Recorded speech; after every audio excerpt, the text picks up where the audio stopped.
Not gonna lie, we just got some snow and it was a good covering for the first time in a couple years.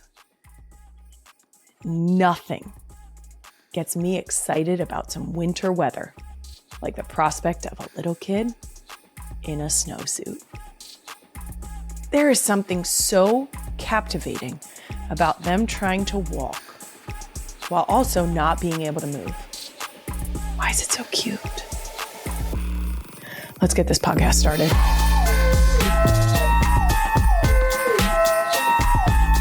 Welcome back to Not Gonna Lie, a Wave original driven by the Hess toy truck. I'm your host, Kylie Kelsey, firm believer in not doing anything to try and summon a snow day because I'm afraid I'm gonna jinx it.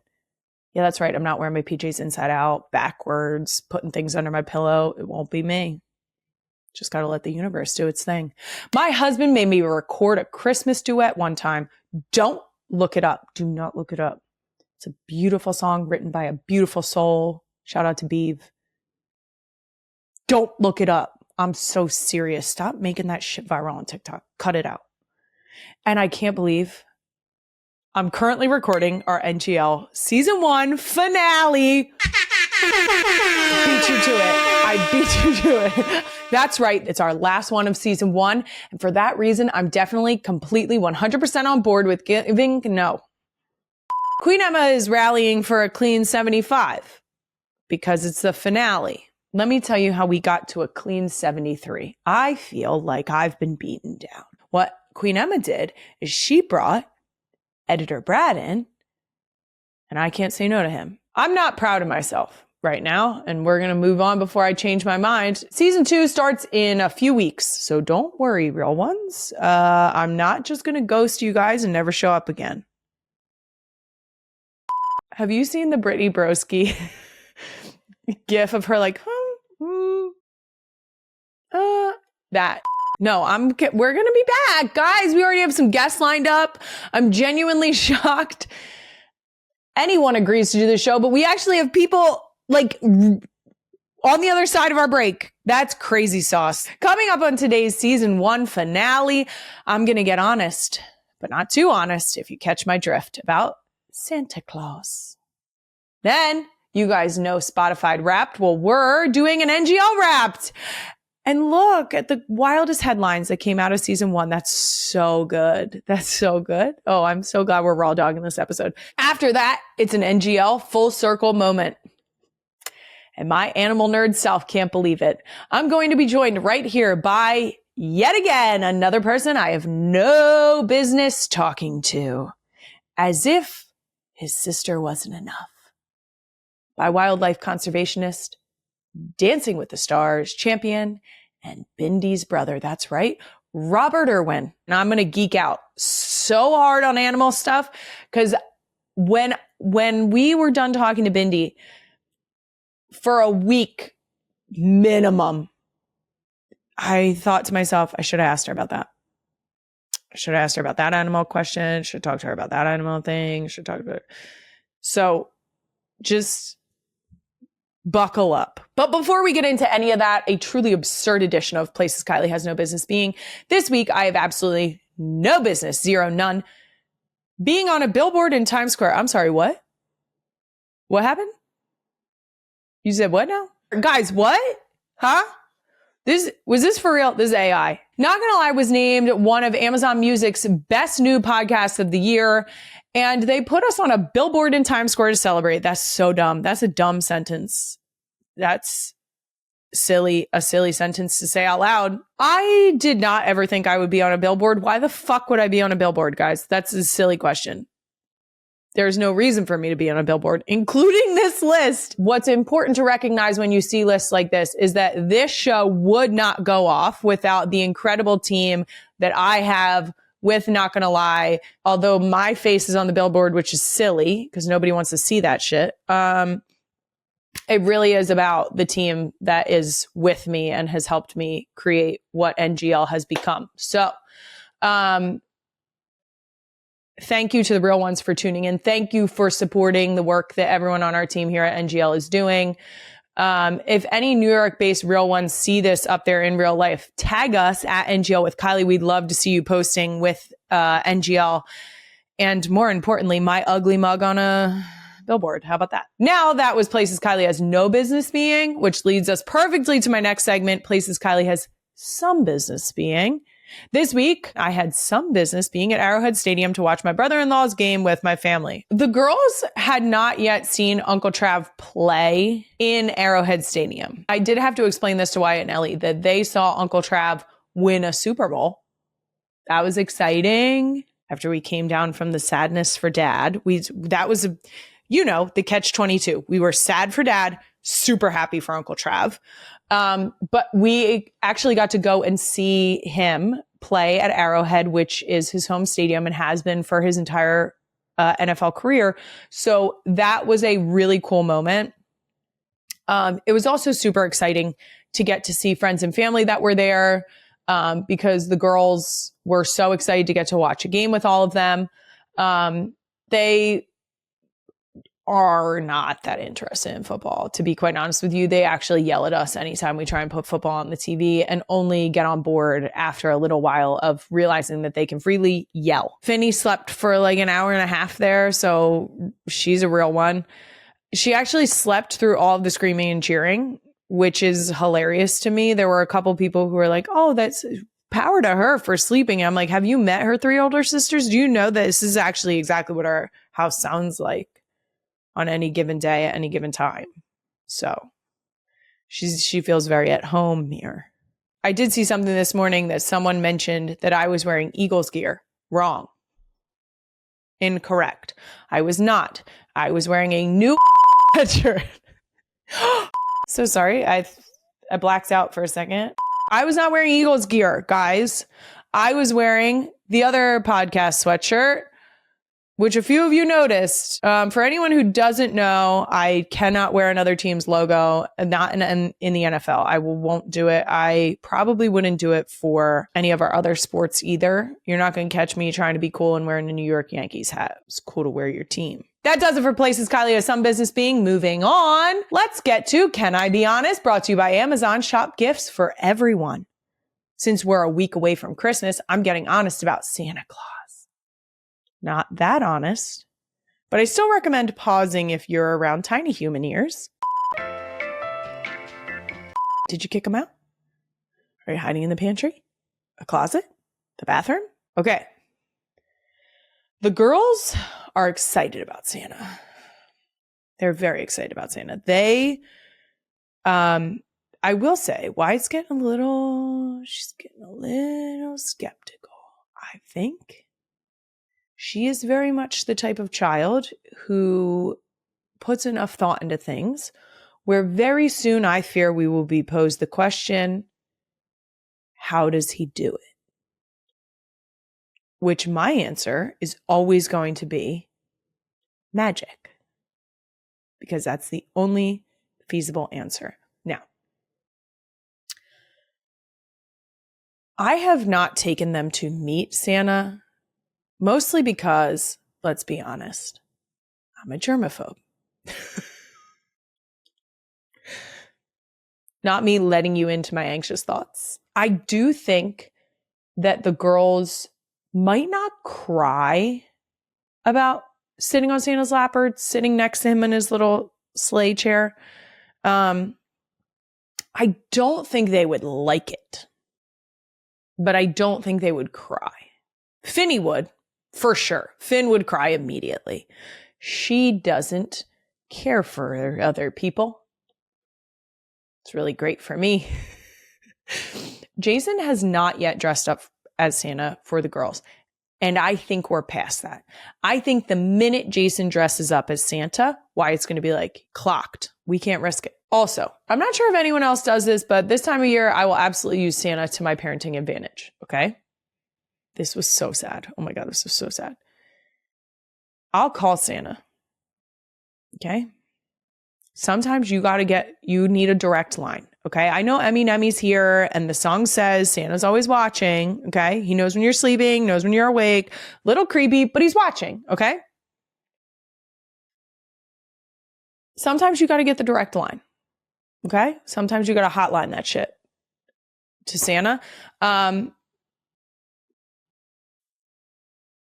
in an effort to make it believable, because like I said, I have one that's a little skeptical. I searched to find a graphic of a phone calling Santa. In other words, if I were to be like, I'm really on the phone with him, it would be like a number and like clearly a hang up button to end a phone call. I'm in the thick of it. Okay. So I think we've successfully created a graphic that will allow you to tell the same lie, because I did not feel as though there was sufficient graphics available on a quick search of the internet. So we're going to hand it to you. I want you to screenshot this and use it as like look, I'm actually on the phone with him. No, Santa, I don't know. We were just calling to check if they're on the naughty or nice list. When we did this to Benny, I felt very guilty. She cried while eating her pasta, cried. And then I had to get down on my knees in front of her and explain to her that I swear Santa said she was on the nice list. It was so sad. So don't make sure that I think you should do this in a positive way first, which we weren't even like, it wasn't even like a threatening situation. We were just like, you got to eat your dinner. You have to sit at the table at least. And when she kept trying to get up from the table, I was like, I think I'm going to have to call Santa. Wrong. I will tell you though, he can't talk to kids. That's an important point. You have to say that like you're a grown-up calling. Yeah, it's just, dicey. And last thing on Santa, I have it on very good authority that like us parents, Santa is also rushing around like crazy this time of year. But the good news is we all have help if we need it. And not just from the elves. Amazon will wrap and deliver all the gifts on your list and make last minute gift shopping possible. That does it for Can I Be Honest? Brought to you by Amazon. Next up, Doomscroll of the Week, brought to you by CVS Health. Okay, first up on Doomscroll, if Mayor of Easttown didn't already prove it, Kate Winslet is a real one. She was just on the Happy Place podcast and spoke about aging. Queen Emma, the clip. Having a face that moves, having all of the wrinkles that my 50 years hopefully show, that matters a great deal because I want to lead by example. It's important and it matters if we can be decent women in today's world and be kind to ourselves and to others. I think it's important. I love it so much. Please make sure that when I share my feelings on this, that you take it as my own personal opinion. I'm not here to comment on what others are doing. Women can do whatever makes them happy because quite honestly, it's none of my fucking business and it's not my fucking body. Okay. But what I will say is I love this so much. I love this so much because I am very much in the camp of your face has been telling people how you feel. It has been experiencing your life, your body, your face. You getting one of the prettiest things is crow's feet because typically it is from smiling, smile lines. It is from feeling joy in your life, right? I also always like to keep in mind that regardless of my platform, which is, I feel grateful to have women who will DM me or approach me in person and say that they really appreciate the way I put myself forward. In other words, authentically, not trying to do something that I am not or do not have or anything like that. But I have 4 daughters. And I want them to know that they were made exactly the way they were intended to be made and that they should proceed as such. Okay. And I'm not talking about not dyeing your hair. Girl, these highlights, they were purchased. Okay. That's not what I'm talking about. What I'm talking about is when I raise my eyebrows because I'm interested in what my children are saying and I have lines in my forehead, it only furthers the expression. Okay. It's like an exclamation point on my expression. If I could not raise my eyebrows, I couldn't be shocked at the shit my kids are saying. And then they wouldn't know that I'm truly invested in the words that are coming out of my mouth. Do you know what I mean? And on top of that, when they get into their 30s, I want them to be like, you know what? Mom had wrinkles then too. Because I do. And I earned these suckers. Okay? And I'm going to keep them. Because I like them. Not all the time. Because sometimes I'm like, oof, girl, you are not 24. But you're fucking right. Oh my God, am I admitting that I'm not 24? You're right, I'm not 24. I'm 33 years old. And this is how my face looks. Okay? This is how I look. And I hope that my daughters and other young women can say confidently that that is how they look. And if they want to plump their lips or freeze their forehead, power fucking to them.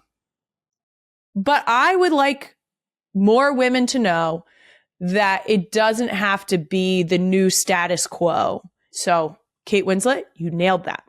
I love that. We should keep saying that.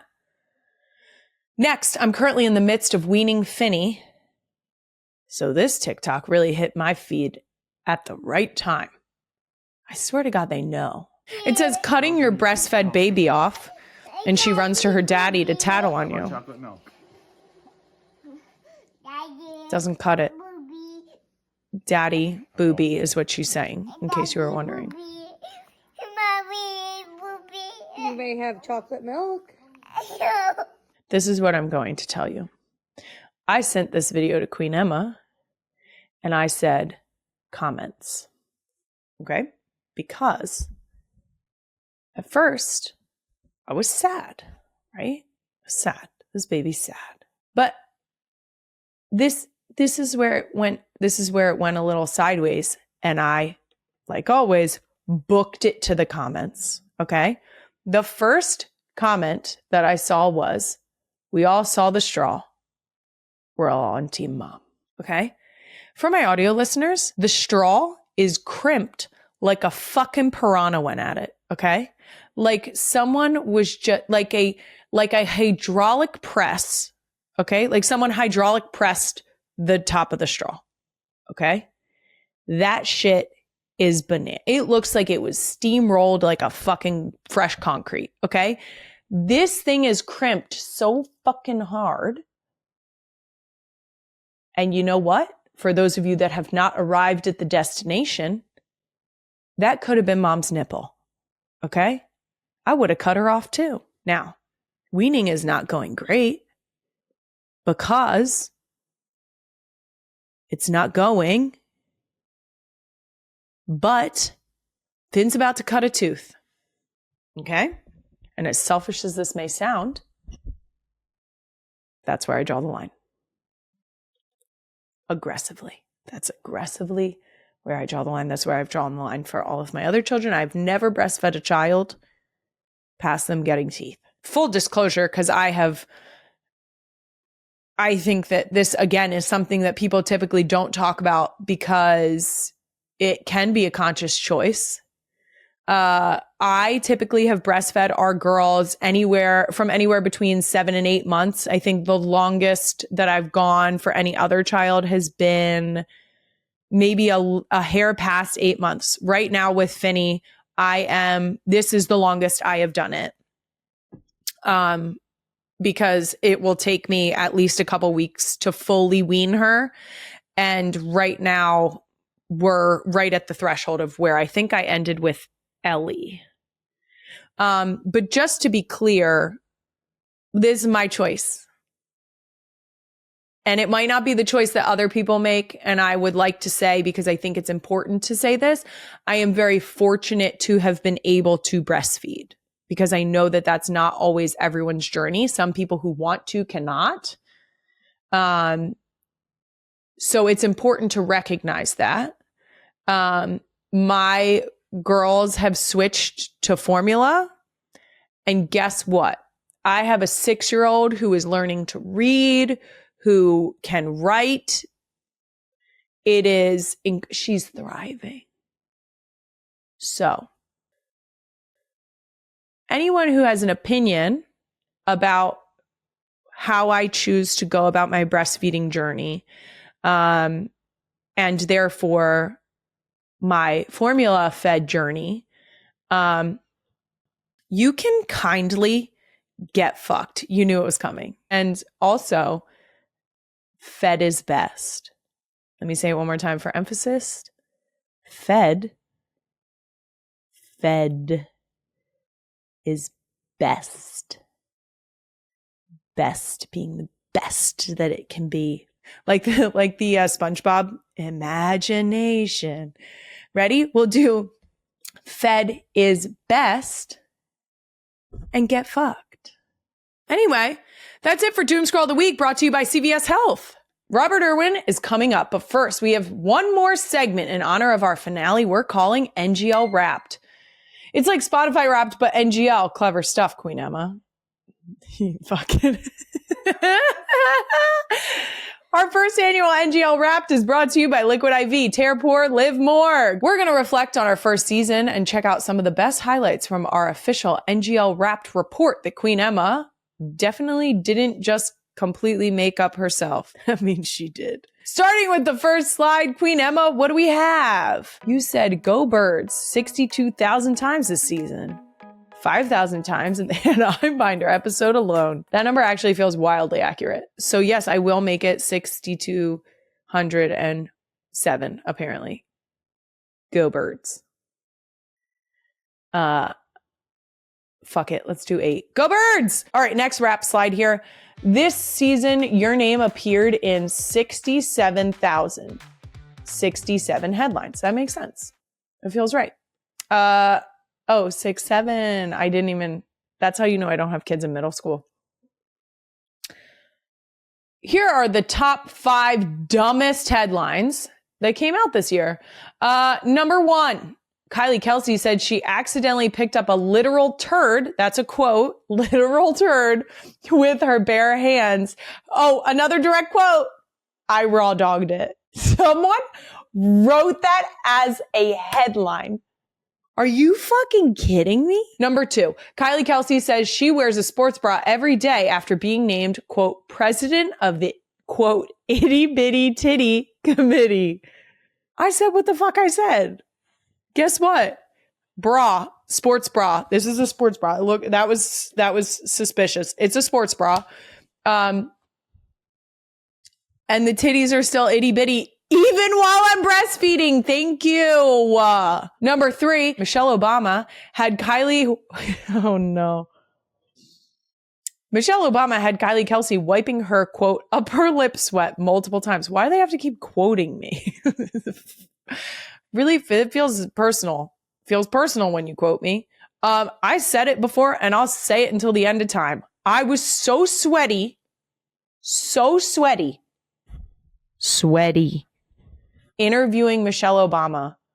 I don't know that I've ever been sweatier, and I've played field hockey on 100+ degree turf. Number 4, Kylie Kelsey blushes as Zookeeper jokes about playing Taylor Swift's Wood song to get tigers in the mood. First of all, put some fucking respect on her name. Her name is Maggie, and she's a boss, okay? Second, it was a great reference. I fucking loved it. That was hilarious. Number 5, Kylie Kelsey introduces new baby on podcast only 2 days after giving birth. Yep, I did do that.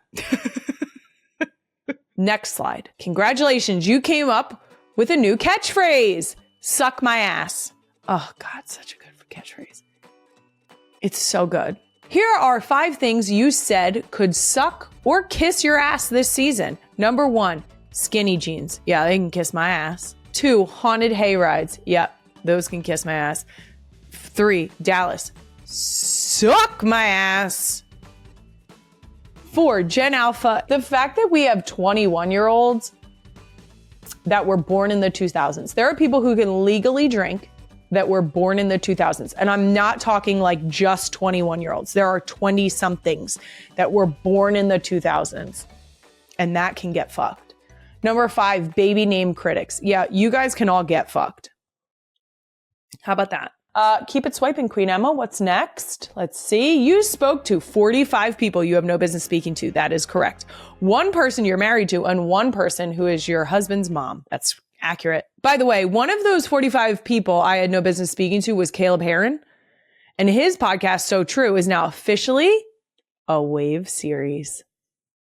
Yes.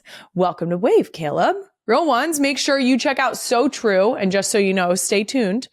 There might be more happening with NGL and Caleb. Did we tease it? Did we nail that? All right, Queen Emma, do we have one more slide? Oh, you're an asshole. Hey girl, you went over the 48-minute rule 18 times this season. Asshole.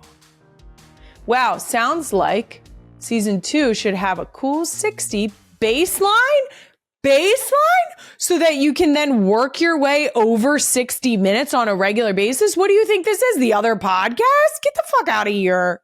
Absolutely not. You set expectations low. Here's a trick to life, okay? Under promise, over deliver. Okay? Under promise. It's 48 minutes, guys. And if you get some extra minutes, I'm sorry, it's Queen Emma's fault. The crazy part is you're in the same room. And if I want to launch a water bottle at your head, I won't do it because that's aggressive.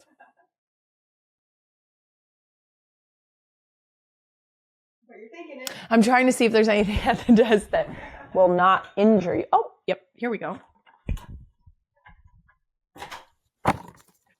Thank Yeah, you. it was a tweezer box. Eyelash curler box. Yep. No problem. Worth it. She said worth it. That's it for NGL Wrap, brought to you by Liquid IV. Coming up, Robert Irwin. For more than 6 decades, millions of families have shared the annual Hess holiday tradition. And guys, my family is one of those millions. I still remember going to my great aunt Dorothy's house and seeing all of the Hess trucks lined up, some of the coolest toy trucks that I've ever gotten to play with. Hess toy trucks are trusted by parents and grandparents for being one of the safest, most high-quality toys you can buy. I also love that Hess makes something different every year. It's always a brand new vehicle, a brand new moment. And this year, it's a pair of stock car racers. Are you kidding me? Look at this. Watch. Watch.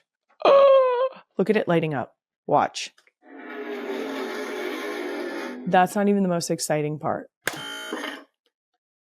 Stop. What's inside? You guessed it. Or maybe you didn't. Another toy car. You put it back in its home. Look. It has a sound effect. I'm going to play with this first before I give it to my kids. If you want to start a tradition your kids can look back on, you can get it only at HessToyTruck.com. Free shipping, batteries already in it. Honestly, it's the easiest win of the holidays. Whether you've listened to all 49 episodes of our first season, or if this is the only episode you've ever heard, you just know it in your heart that I'm a last-minute gift type of person. Fortunately for me and all the other Type C parents out there, you can pretty much find everything for everyone on your list this year right on Amazon. Plus, they have all sorts of last-minute deals where you can save up to 40% on hats, home decor, and the most popular toys. I have approximately 4 things right now. There's 10 days till Christmas. I have 4 things, and that's not even 4 things for each child. That's 4 things total. We do a combination of writing letters to Santa and taking the Amazon catalog when the holiday season starts, and we circle. We go through and circle things. Luckily for all parents and grandparents out there with tiny humans who constantly change their minds about gifts, you can pretty much find everything on Amazon and have it delivered right to your door. Head to Amazon.com and shop gifts for everyone. This episode is sponsored by Liquid IV. You guys already know I don't love leaving my house to go to events or really do anything, so it's much easier to just stay home. But I will admit, sometimes it is worth it to get out of the house for very cool opportunities, even if I'm feeling drained. If your social battery is feeling depleted this holiday season, but you don't want to miss out on all the best holiday parties and festivities, you can recharge with Liquid IV's Energy Multiplier, sugar-free hydrating energy. It has 3 times the electrolytes of the leading sports drink, plus 8 vitamins and nutrients, all in a single stick. Here's my trick. I like to put it in an ice cold water bottle. Look at how easy this is. Just 1 stick. 1 stick and 16 ounces of water hydrates better than water alone. Powered by Liquid IV Hydroscience, an optimized ratio of electrolytes, essential vitamins, and clinically tested nutrients that turn ordinary water into extraordinary hydration. Tear, pour, live more. Go to liquidiv.com and get 20% off your first order with code NGL at checkout.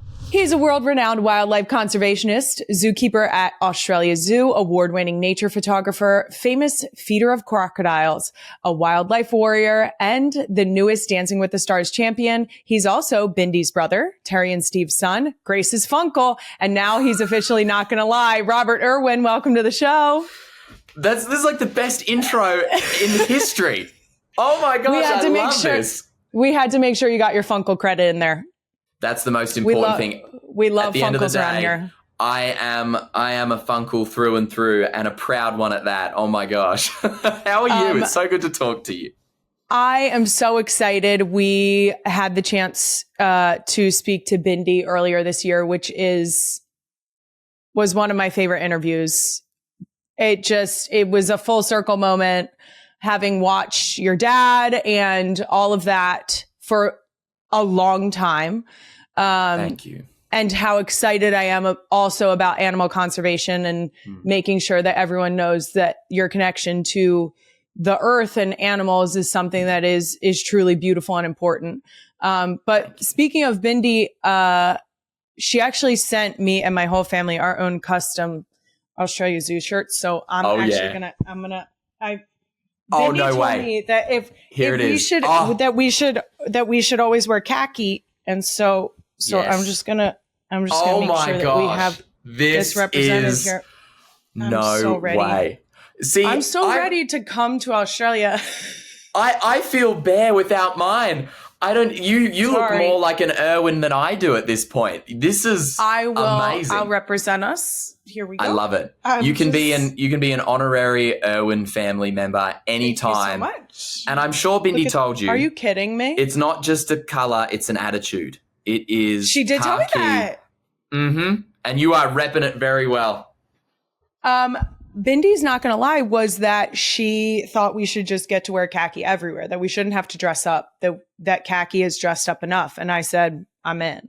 Say less. I am so in. You know, it can be, you can make it chic. You can dress it down. You can dress it up. I mean, I open up my closet and it's literally khaki, or khaki. So luckily it's a very versatile color. You know, I always say you might have to catch a crocodile at 6, but you've got a nice dinner at 7, you know, khaki, that's your color. You can do it all.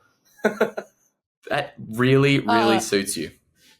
Thank you so much. All right. Well, we're going to talk more about animals and the Australia Zoo, but first, you're fresh off your Dancing with the Stars win. So congratulations. Thank you so much. It still hasn't even really set in. It just doesn't even feel real. It's crazy. Thank you. I love so much that with everything that you're doing, that your messaging stays consistent.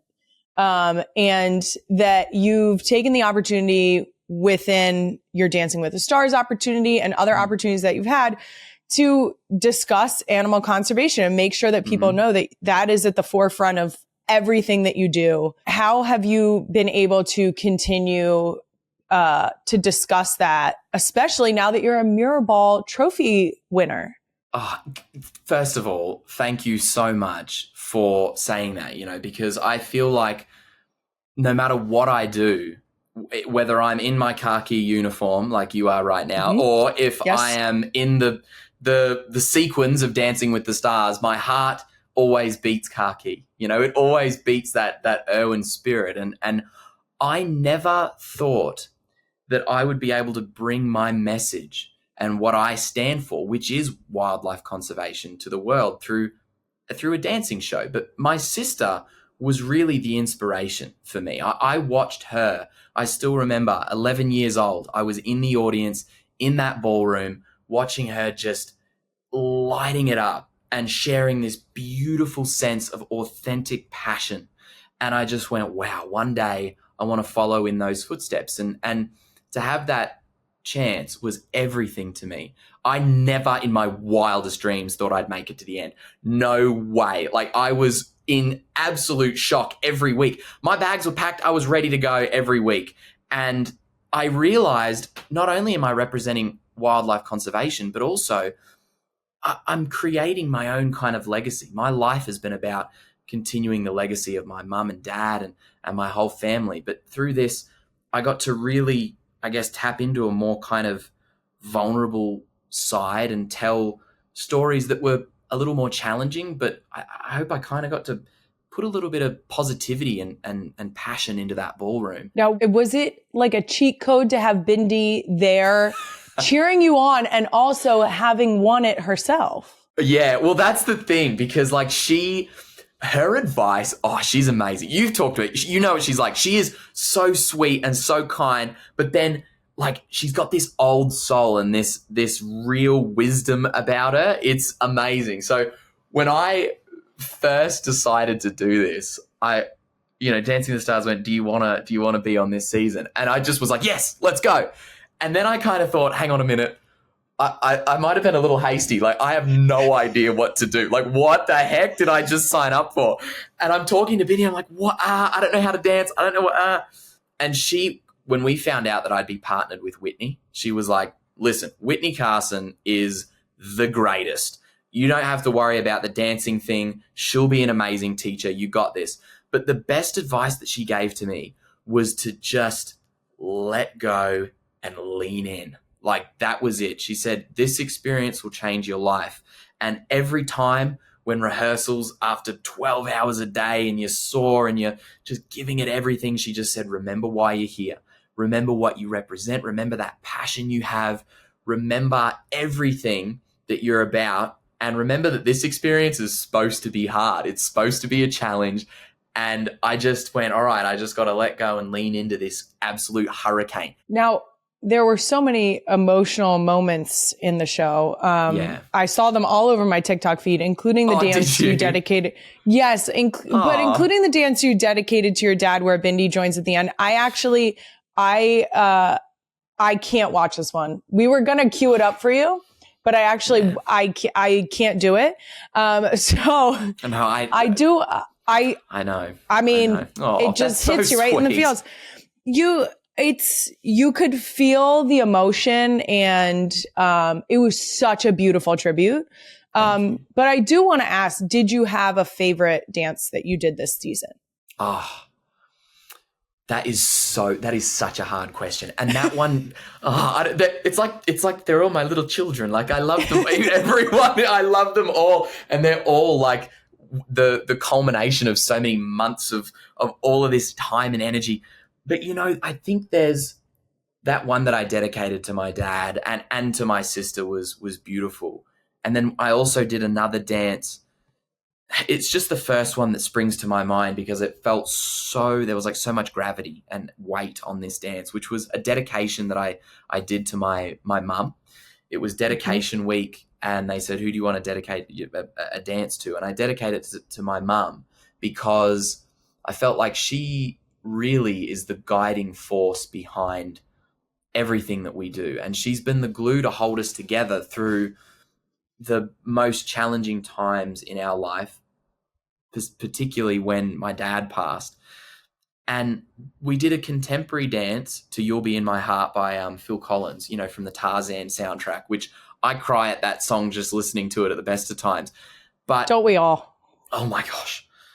But it felt like this moment to say thank you to not only my mum, but to all of the single parents of the world, all of the mums out there who I feel like don't always get that recognition and celebration that they deserve. Because I know my mum worked so hard behind the scenes to keep us together, and everything that dad was about was my mum. I mean, it was them together. It was my mum and dad creating this legacy. And then when he passed, she was the one person to pick up all the broken pieces and to say, I'm going to make sure everything that he lived for continues on. And all the while, she was just the best mum to us. And to have her in there and part of that dance, and to have a dance that was for her, that was also made by a mum, Whitney, she's an amazing and powerful mum in her own right. It just felt like this incredible celebration. And it was a turning point for me because I think it was like week 4.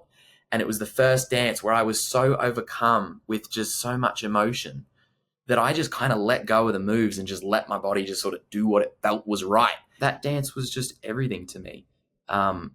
Because, yeah, my mum's my hero, you know, she really is. I think that your mom and dad are like the perfect display of a partnership. Yes. Because of the way that she has continued on. The tribute to your mom was beautiful, and I'm sure she loved it. Did she give you feedback? Oh my gosh. It was really cute because she came out at the very end of that dance, and you know, my sister was part of a dance for a little 8 count there, and she knew what it was about. She'd been on that floor so many times, but my mum was so just adamant that she got it right, and she practiced it, and it was really cute because she was like, I don't want to mess up this dance. I feel like I don't want to be the thing that messes it up. And I'm like, Mum, you can't mess it up. You got this. And she came out, and it was just this really beautiful moment. She did a little spin, and after that, my mum and my sister and I were all in the trailer after that, and we were all just bawling, you know, because it just felt like it was someone knocked on our door, actually, like a makeup artist or something came in and was like, oh, you're ready for, you know, the press line that we do after. And they opened the door of the trailer, and here we are just all like crying, and she just like closes the door again and walks away. We were like, oh, never mind. Because it is so, you know, you've poured your heart and soul into telling a story of, like, it really was a story of grief, and the way my mum kind of pulled me out of a lot of challenging times, and I've always felt like I never really had an avenue to say thank you and to really express the gratitude for what she has meant to me in my life. And it felt like it was this time to finally do that. And it was actually one of the most healing moments in my entire life, because I addressed parts of my grief journey that I'd actually never really tapped into before. I get emotional just even thinking about it. Like I gotta lock in. I'll turn it to a little more of a lighthearted topic, because Queen Emma told me I have to ask you about TikTok night salsa. Oh gosh. Okay. I saw that your family didn't know these moves were coming. They didn't. Surprise. And there was a good reason for that, because I was like, every dance that I had done, I would like give my family a little preview. They would come to a rehearsal, or I'd show them a video. But then this one, there's a point in the dance where like I remove my shirt, and there's a lot of like, it's salsa, so it's, you know, it's a little bit spicy. And so what a gentlemanly way of saying, I remove my shirt. And I was like, okay. I can't show my family. I don't know. So I just went, you know what? I'm just going to go for it. And I said to them, so this one's a little bit edgy. And they're like, oh, that's great. Go for it. But then afterwards they were like, whoa. But you know what? Life is short. You got to just embrace it. There's nothing wrong with that. It was fun. And you know what it does? It drives traffic to the page where you are discussing passionately animal conservation. So you nailed it. I took my shirt off for wildlife conservation. 100%. Exactly. And, you know, it's so funny. I am a big believer in, like, for myself, I don't take myself too seriously. And I think you can't. You got to just do that. You got to just kind of send it, let go, and just go for it. And that dance was the hardest one, because Whitney, you know, the dance partner is like, okay, you have to be cool, and you have to be like really edgy and like passionate. I'm like, I don't know how to do that. That's not me. So I got to find this new sort of side to myself. Cool Robert. I never knew he existed, but it was really cool. But then now I'm back in my t-shirt or my khakis covered in mud again, and I feel much more natural. Sure. Now, as a mom of 4 little princess obsessed girls, my favorite TikTok you put out was the one of you with your niece Grace. Yes. Yeah. The Cinderella. It's so good. Oh. Oh, what a great spin. How did the real star of the family, Grace, enjoy her time on Dancing with the Stars? She loved it. You know what? That is the correct way to refer to Grace. She is the one. She is the star of the Irwin family, and she is just the best. And I got to tell you, that day, it was Halloween, and we were all going trick-or-treating, and I knew that she had dressed up as Cinderella. And so I talked to the Dancing with the Stars wardrobe team because they just had Disney night, right? And I said to them, can you get me or make me a Prince Charming outfit? And they did. Credit to them. They did. And I was like, yes. And so my sister talked it up to Grace. She's like, Prince Charming might come over. And I remember I walked through the door in the full costume. There she is in her Cinderella costume. And she is the first time ever I've seen her go all shy. She was just like completely shy. She was like, what?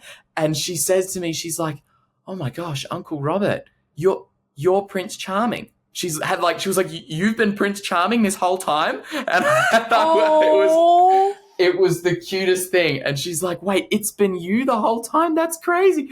And I'm like, yep. And we went trick-or-treating, and it was very cute because, some of the houses were a little bit scary. Some of the decorations were a little scary. So she would send Prince Charming in first to knock on the door, make sure the coast is clear. And then Cinderella would come up and get her chocolates and candy and that. And oh man, we had the best time. But it was crazy being in that Dancing with the Stars experience. And because she came to like pretty much every live show, she loved it.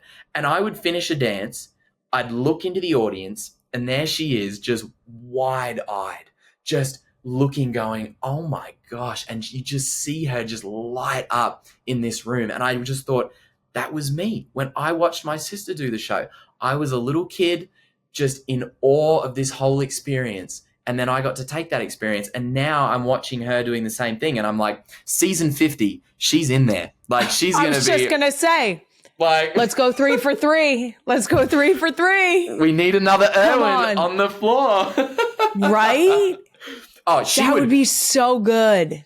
Not even as like a contestant. She'd be one of the pros. She's the best dancer in the family. Oh my gosh. Yes, Grace. Go ahead. Show them how it's done. She's an icon. Now, when Bindi was on here, she and I bonded over you and my brother-in-law Travis being Funkles. Yes. Go the Funcle. Uncle Trav is very much, he's on the same wavelength. He'll do anything to make them happy. He wants to flip them, play with them, get on the floor, play Barbies. He'll dance until they tell him to stop. It's all of it. I love that. What do you and Grace get up to together at the Australia Zoo? Because Bindi did tell us that some days it's just like, Uncle Robert's here, and then Grace is out the door. She doesn't see her for a while. Oh, yeah. We really run amok. Grace, she gets away with a lot with me. Like, she kind of, it's so funny because she'll come back and she'll be like, oh, can I have that chocolate? And Bindi will be like, oh, no, sweetheart, sorry, you've got to have your vegetables first. And she's like, yeah, well, Uncle Robert would let me. Like, she really wields it. Like, she gets away with everything. Oh, yeah, I'm like, oh, you want to go for it? Yeah, let's do this, let's do that. This is my thing is we'll go around when the zoo shuts at 5 p.m. There's no one there. And Grace and I have this little scooter, and we'll go around on our scooter, and I'll like pick her up and we'll jump in with like the tortoises or the koalas or the wombats and just run around and run amok. And it is just so much fun. Being a Funcle is the greatest job on earth, honestly. I was just saying yesterday, aunts, uncles, and grandparents have privilege. There's a reason that Grace knows that she can have the chocolate with you. Oh, yeah. It's aunt, uncle, grandparent privilege. That is a real thing. And we wield it. Like, I love it. It is so good. It's okay. It's fine. It's okay. It is. Right? Our third came over to me just yesterday with a cookie almost as big as her face. And I had to be like, aunt, uncle, grandparent privilege. I'm not going to take the cookie because aunt, uncle, grandparent privilege. Exactly. That's it. I love that. That is so true. And it goes, it's funny, it goes the same, like in our world, it'll be different. It'll be like, oh, can I please, jump in with this? name an animal, absolutely anything. And then I've got to be like, okay, well, you can't play with that snake because it's venomous, but this one is really sweet and it's a python, so you can touch that one. That's okay. So it's funny to see her like learn the rules of like what you can and can't do in the zoo. Yes. It's really funny to watch. It's really cool. Now, how old does Grace have to be to start feeding the crocodiles with Uncle Robert? See, this is the problem. This is where the rules kick in. This is where the rules kick in, and I'm very much like, oh, she'll be fine. I was like, I started when I was 10 years old, so let's just start her at 10, and my sister's like, no, she's got to wait till, and I'm like, come on. I started asking, when can I feed a crocodile, when I was 2 years old. And I would watch my dad in there, and I would literally every single day be like, Mom, when can I feed a croc? Mom. And I wore her down, because I got the age bracket down to 10 years old. She was like, you have to be double digits before you can feed your first croc. And I was like, fine. And I remember my 10th birthday, the crocodile was Monty, beautiful, big saltwater crocodile that my dad had for a very long time and rescued him. And I remember standing in front there, watching him coming out of the water, and I fed him, and there was like a crowd of people, and I just felt this sense of absolute, it just felt like an honor. It felt like, wow, I'm following in these footsteps of my family, and it just felt like this rite of passage, feeding my first crocodile. And so I'm excited for Grace to experience that, but she may be a little older than I was, She might have to wait a few more years. Bindi's very, she's might be 12. Good. She might be 12. Ugh. It'll probably be like a teenage thing. Once she's like 12, 13, then she can feed the crocodile. But sure. I'm ready. I'll start training her on little alligators. I do love that in our house, it's like, how old do you have to be to get your ears pierced? And in your world, it's how old do you have to be to feed your first crocodile? Yes. Yep, that's the one. As a mom to 4 kids aged 6 and under, you could say I deeply cherish the few moments I get to myself during the day. And one of those moments is courtesy of the one and only Bigelow tea. My favorite type of Bigelow tea, without a doubt, the Earl Grey. I love that it feels like a warm hug in a cup. I typically drink it right around that 3 to 4 o'clock range where you start to just take a dive. The only way I'm making it through homework time is with a little zhuzh from my Bigelow tea Earl Grey. And Bigelow has the perfect tea for all the moments where we need it most. A nice little morning ritual before everyone is awake, maybe black tea like English tea time or the Earl Grey, or even the evening wind down. Pair it with some cozy chamomile or peppermint. There really is something about winding down at night when the kids go to bed and you don't have to run the risk of having a hot cup of tea in your hands while they're using you as a human jungle gym. Calms you down. If you're like me and trying to make the most of a few moments you have to yourself each day, I highly recommend a nice cup of Bigelow Earl Grey and the social media Doomscroll of your choosing. Bigelow tea, take a moment just for you. If you only know 3 things about me at this point, I hope they're these. I'm a mom of 4, a wife, and a big-time germaphobe.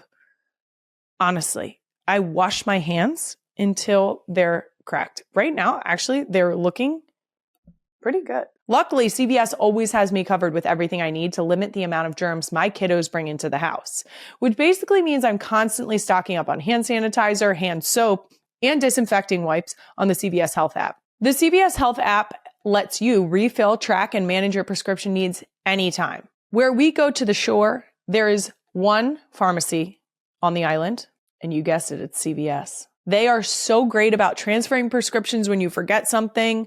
They're great about any prescriptions that need to get called in by your doctor. 10 out of 10. We love them. I also always go there for my sunscreen, any random thing I might need. Maybe I forgot my tweezers. You can also quickly find care from qualified providers. Their Minute Clinic providers offer healthcare services for everyday and ongoing conditions. I've been going to CVS for pretty much my whole life, and I'm going to continue to do so. Go to cvs.com/app to learn more and download the app now. There's nothing like finding the outfit. And as someone who rarely gets dressed up for fancy occasions, I know just how tough it can be to find a pair of hard pants that look and feel great for holiday parties and everything else we have coming up. If you're looking to find the outfit for your holiday party, Macy's has free personal stylists that can help you find those special pieces that make every event feel like an occasion. They'll help you pull together pieces that make getting dressed feel fun and festive, not stressed. My go-to look for holiday parties? The comfier, the better. Maybe, if you're lucky, some green and red. And my holiday earring bows. Once again, Macy's free personal stylists are experts at bringing your holiday vision to life and can curate party outfits with all the decadent details. Macy's Friends and Family event is going on now, where you can score 30% off best brands and 15% off beauty. They have an assortment of designer dresses for 30% off and designer men's suits also 30% off. Plus, you can find amazing offers on jewelry, fragrances, and accessories to complete the look. Head to Macy's.com today. Now, speaking of crocodiles, something you're known for at Australia Zoo is feeding the crocs at the Crocoseum. Yes. Right. Okay. Crocoseum. Let me give you some context, right? So my dad watched a film called The Gladiator, of course. Yes. Russell Crowe, and watched the Colosseum and went, oh my gosh, I need that. So he built that. So except he went, I need that, except instead of it being like you're fighting and it's all crazy, he was like, I want that, but I want this like huge showcase of the beauty of the natural world and how amazing crocodiles are. And my mum was like, well, okay, this is kind of wild, but all right. So he built a 5,000 seat auditorium. And it's a place where his rescued crocodiles, the crocs that he, rescued from the wild, they were going to be shot, they were going to be killed. And he went and gave them a second chance at life. And there's these beautiful big lagoons out the back of our Crocoseum. And the crocs will swim through this canal into the main area and do exactly what a croc would be doing out in the wild. You can't convince a crocodile to do anything. So we had no idea if it would work. He built this whole thing and then just went, I'm sure it'll work. It did. The crocodiles will come out, they strike out of the water, they get their food. It's this amazing thing. And at the same time, we get to tell people and teach people about the beauty of these animals. And I do the same thing. He fed the crocs in there, and my family and I still feed the very same crocs that he did. And it's such a special thing for me because I love that it's these animals that were always kind of maligned and misunderstood, and people thought they were just running around eating you. They're these big, scary monsters. But I get to convince people and show people how lovable they are and how beautiful and powerful and intelligent these creatures are, and to hopefully get people to fall in love with them. And that's exactly what he did. I feel the closest to my dad when I'm in there with his crocodiles and I'm feeding him. And it's beautiful. It's also the ultimate adrenaline rush. Like, mate, it is great. Hey, you've got your car keys.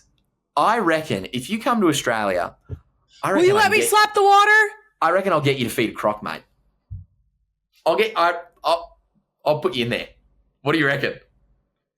I'm so in. You want to feed oh my a gosh, crocodile? We'll keep some distance. We'll keep some solid distance. It'll be very safe. But we've got a crocodile named Graham. He's a beautiful big boy. I reckon, mate. So in on this. You should come feed a croc. So in on this. Ooh, I'm so in on this. I can't even explain to you how in I am. I mean, you've got the uniform. Let's do it. I'm so in. Now, your mom also just posted a bunch of photos with you and another animal you love, Jenny, the Burmese python. Jenny, my girl. I'm so sorry. How did you become best friends with Jenny?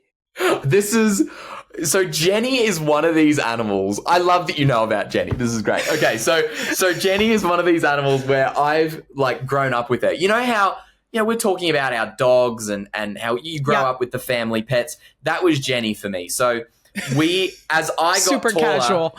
Jenny got longer. So Jenny is a Burmese python. She's got a very interesting coloration, though. She's beautiful. She's like this white color, kind of looks like a Dalmatian. She's got these black spots coming through. That species is usually a beautiful mottled brown and black all the way down, but she's got this really strange kind of color morph, just gorgeous. Anyway, there's a photo where I am like a few months old in Jenny's coils. She's like just not constricting me, but she's just coiled up, and I was just kind of laying there with her, like a little soft little spot to be. And then we've got another photo. I'm a toddler, and there she is, a little bit longer, and I'm a little bit taller. And now she's that big that I can hardly hold her. She is like this thick. She's huge. And she's still, every time she sees me, she wraps around me and she gives me a little hug, just like she did when I was a baby. It's so cute. We love each other. Perfect. I will tell you, I recently got to hold a snake for the first time. Did you? She was a Kenyan sand boa, and I will tell you, I called her a gateway snake because homegirl was like a stuffed animal. She was just chilling. Yeah. She was jelly. Was she big? She was. No, she was probably this big, and she was jelly. Aww. It felt like she was a weighted sand stuffy. You know, yes. like that's, and she was chilling. And the only way you knew that she was kicking was that her little tongue. Yeah, the little flick. Just like, she was just smelling me. She was like, let me taste that. Just sussing you out. Yep. Yeah. That is the gateway snake. I love that. That is so, because they are, that species is so chill. They're like the koalas of the snake world. They're just like, whatever. She was so cool. And I was mentally prepared for larger. Mm-hmm, so when I got her, I was like, this is great. I love this. This is amazing. Don't they feel really cool? Like when you feel them move around and you feel how they're very like smooth and cool. And people think they're sticky and slimy, but they're not. Cold. I know that sounds so silly. Because, you know, cold-blooded, but here we are.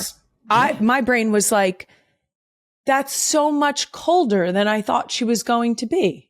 And, you know, that means she would have really liked you holding her, because the warmth from your hands is going to warm her up. And snakes naturally, they need to get their warmth from somewhere. Sometimes, you know, obviously that's the sun. They'll regulate their body temperature. But often if they're a little cold, when you hold them, they actually really like it because it's warming them up. And they actually seek that. Yeah. So I love that. That's awesome. It was so good. But I am ready. to hold a bigger snake. So when I come to Australia, I'm saying when. Jenny. Because you and Jenny. In a heartbeat. Now I have to ask this question for my brother-in-law. Yes. Travis loves otters. What's the craziest fun fact about otters that I can hit him with next time we get together? Oh my gosh. Okay. I don't know if I call this a fun fact, but it's more of like a personality trait. Otters, there are some species of otters that are absolute machines. They are so incredible at hunting. You look at an otter and they just look super adorable, but they're one of the most in-tune hunters I have ever seen. I was in Oregon, and I was photographing otters on a river, right, on this like frozen lake, and they would be underneath the ice, and they'd catch a fish and flick it up onto the ice. It was like, looked like those orcas when they catch a seal. Grabs this fish, chucks it up there, jumps up onto the ice, midair, catches it, and then just starts eating it tail first. And I'm just like, you are savage. Like, just straight in there. I've got these otters called Asian small-clawed otters. Absolutely gorgeous. But they will chase you around their habitat. And when they bite, oh, mate, they bite so hard. They've actually got some of the best and sharpest teeth in the animal kingdom. So I love them, and they are adorable. But I love that they also have this little edge to them. You don't mess with an otter. Don't mess with an otter, because, mate, they'll give you a good go. And that makes me love them even more, you know. They've got a little bit of what we like to call the fuck around and find out energy. I like it. Boom, right there. Switching gears a little bit. Something else I talked to Bindi about was her battle with endometriosis and the importance of speaking up and advocating for women's health. I just want to say, I think you have done such an incredible job, not only supporting Bindi, but also using your voice to bring awareness to women's health. So first of all, thank you. Thank you for saying that. I think it's really important. We talk about it a lot in our family. I feel like it's something that I think it's a responsibility for men and women to be talking about this. And I have found that I've learnt so much on Bindi's journey with this, where I feel a real responsibility to make sure that it's becomes a more mainstream and widespread discussion. Because, like, I didn't realize, the more that you really look into this field of women's health, it is so under researched and funded and discussed. And we still, as far as the medical system has come, we still have a long way to go. And that momentum can only happen if we're all talking about it. So no, thank you. I appreciate you saying that. And supporting Bindi in her health journey was just one of many ways it's clear that you guys have an awesome bond. As a mom of 4 children, I'm hoping to raise my girls to be as close as possible. What do you guys think is the reason that you guys have such a great sibling relationship? Yeah, I think for us, we have 2 amazing role models in our life. Our parents, our mum and dad, I think really exemplify what it is to be great people who lead with a sense of authentic passion. And, I think my sister and I went through, obviously, a very tough time and have navigated some really challenging things throughout our childhood with the loss of dad. And I feel like my mum showed us the power of unity. And when you lose someone very close to you, it really reveals the people around you. It's very revealing. You very quickly understand who's who and what's what, and some people react really well, some people not so much. And we just felt like our tight-knit little family, the 3 of us, my mum, my sister, and I, we just became this little bubble of love. And I know for me, I don't know what I would do without my sister, because every milestone that I've come to, and also every milestone that I've had to reach in the public eye, which is challenging in itself, she's done it before. And she's just this one step ahead where she's always there to lend advice.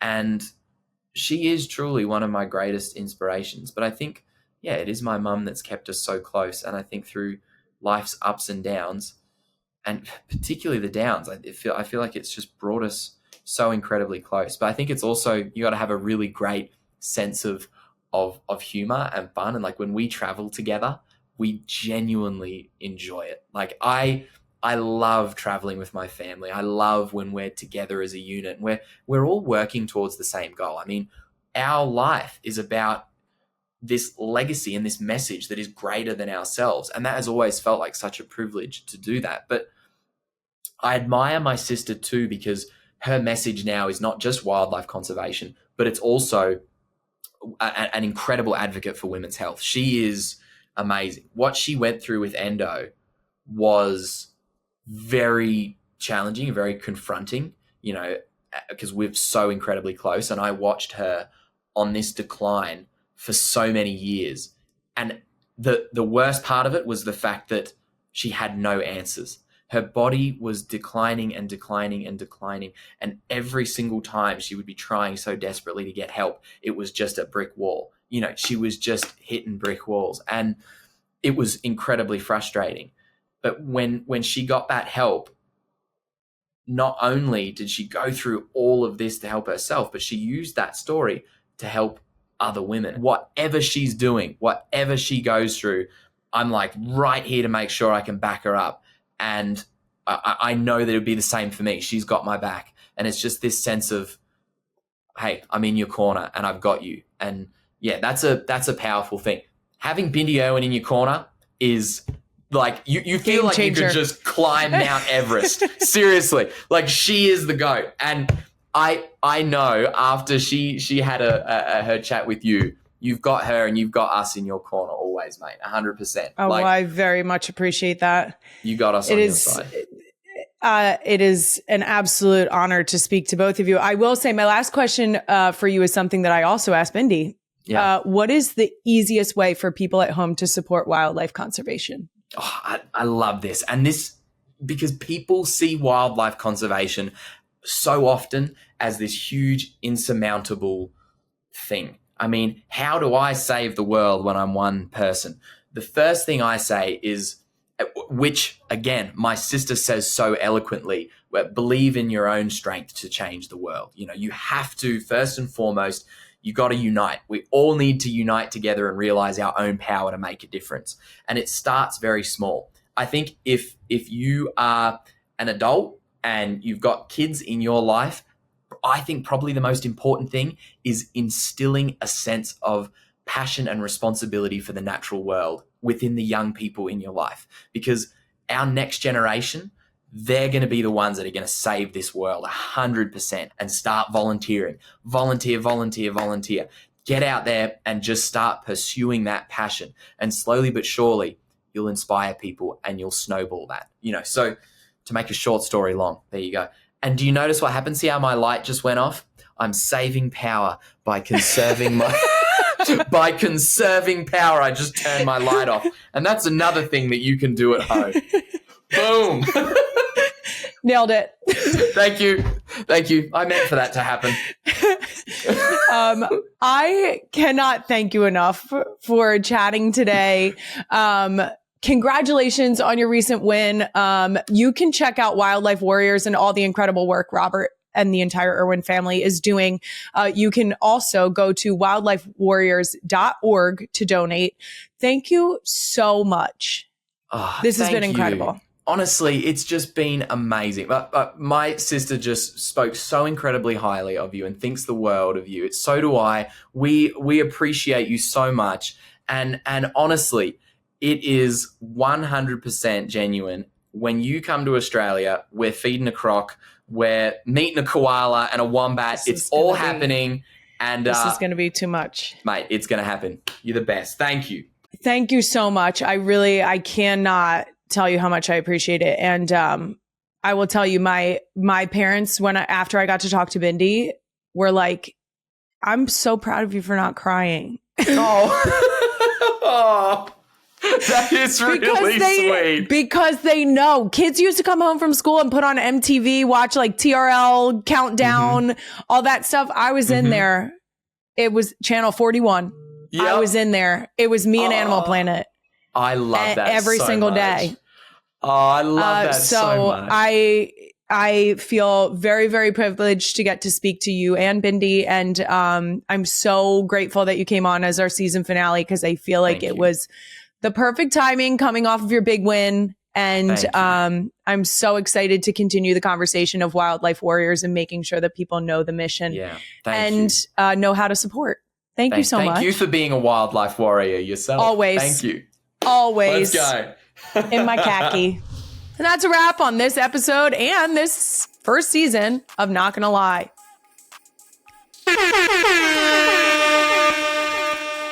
You can find even more clips from my longer conversation with Robert on my YouTube channel on More Shit Monday. I'll be back in just a few weeks with our season 2 premiere. In the meantime, make sure to follow Not Gonna Lie on all social media. We're going to be putting out bloopers and never before seen clips there, and also right on our NGL YouTube channel. Listen and subscribe wherever you get your podcast. Not Gonna Lie is a Wave original driven by the Hess toy truck. Thanks to the Real Ones for tuning in. Until season 2, happy fucking holidays, everybody.